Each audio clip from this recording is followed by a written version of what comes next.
What we wanted to talk to you about today is the illusion of time. Time is simply a marker for an event. It is a record locator, and if you want to think of it as the Dewey Decimal System of sorts for your experiences, then you can. Within the third dimension, it is the only dimension in which you experience linear time.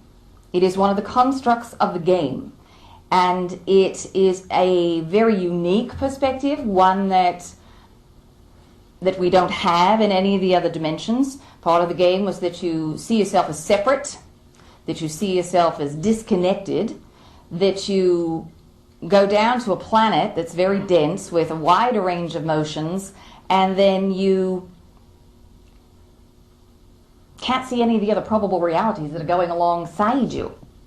And you have to find and feel your way through without knowing what's coming over the next hill. And it makes for a very exciting ride. Now, when you're in the midst of it, you all think, well, this isn't any fun. This doesn't feel very good. But as soon as you expand your awareness again, you say, that was a great ride. I want to go back. Let's go. So we acknowledge your courage. We honor and we are very grateful, as we said, to have the opportunity to share the experience with you. Now, as you are going through this process of ascension, and what is ascension? It simply is increasing your frequency. So as you go through this process of increasing your frequency, what you will eventually do is to cross a dimensional barrier. And there really isn't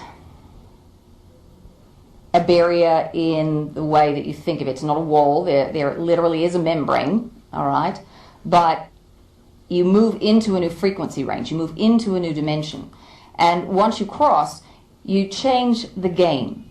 Now, when you get up to the fourth dimensional level and above, it is a multi-dimensional game. You have the ability to see probable timelines that are going on right beside you. All right? There are infinite ways that you can experience a reality. In linear form, you are focused intently on one string, if you will, if you want to think of it that way. You can also think of it as focusing your energy on a singular point. If you want to see it as a spotlight, your energy being focused like a sharp spotlight onto the singular point. Now, when you get lost thinking about the past, or you get lost thinking about the future, what happens is this spotlight becomes diffused, and your energy is no longer sharp, but rather it's being pulled off onto another point. It's no longer focused. And that's your energy. That light is your soul's essence.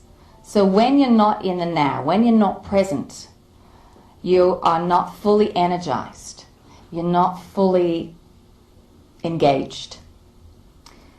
So in the higher realms, how you experience this, how you experience reality, is to stand in one point and be able to look down multiple timelines to see what the potentials feel like. We would describe it as being akin to someone who is fast-forwarding through a movie. You get the experience, you get the idea of what's coming, but you don't really feel it. And that's what it's like to project forward, to kind of peek at some of these other probable realities and other probable timelines. And then you get to decide which one feels really good, and then project yourself forward and have that experience, to shift your focus onto that point, if you will. We'd like everyone to take a nice deep breath. Are you all with us so far? We've got to talk about the nature of reality a bit before we can really get into time, because you have to understand how it operates. So, your version of the now, the experience that you're having in this moment, is all that there is. The past, the future, it's all concurrent. It's all going on. They're right at this same now moment. You are constantly moving back and forth between these now moments. If you put them all together, it looks like a string. All right? So you can think of it as a string. We also call it the harp of probability. because each string has its own unique vibration, just as each string on the harp has its own unique frequency. And based on where you are vibrating, you are putting yourself on a different string of reality, or a different point of reality. Now, each point has an agreed upon set of circumstances that you say are your past. Because you're in linear reality, you've got to build it that way. So you've got your own personal level, and you've got your own collective level. As you alter your frequency, what will happen, if you alter it dramatically, you are going to put yourself onto another timeline. Those of you who have ever had the experience of deja vu have put yourself on another timeline. That's what that experience is. Yes, you've repeated a part of it, and you're feeling it all over again. Now, most of the shifts you make between these timelines are rather subtle. Most of you aren't making huge shifts in your belief systems, which are altering your patterning, which are then putting you elsewhere. Most of it is pretty subtle. That's why you're not finding yourself on a version of Earth where World War II didn't occur. All right? Or you're finding yourself in a future version where there are flying cars. All right? Because your reality, the vibration, is similar. It's not dramatically different. Now, as you go here, as you go through and increasing your frequency, your experience of time is very, very different. Frequencies don't move through time at the same rate. So, let's just talk about your cells, for instance. If you've got a cell in your body that is vibrating at a lower rate, it doesn't experience time or move through time at the same rate as those that are vibrating at a higher frequency. How you perceive that is that those cells are damaged and degenerating. But in reality, those cells are regenerating, just not as quickly as the other cells around it. Does that make sense? Do you all understand what we're saying here? So, if you can shift your perception of reality just a bit to see that your body is always in a constant state of repair and that it's just moving through time at a different rate, that will help you to have a very healthy body. Because you're going to see yourself as constantly regenerating as opposed to broken and something needs to be fixed. Because what you're pulsing out is what you get back. And as you're sending out those signals that I'm constantly in a state of regeneration, the cells respond and say, all right, we're constantly in a state of regeneration, let's go. So a lot of the shifts that you're making right now are subtle.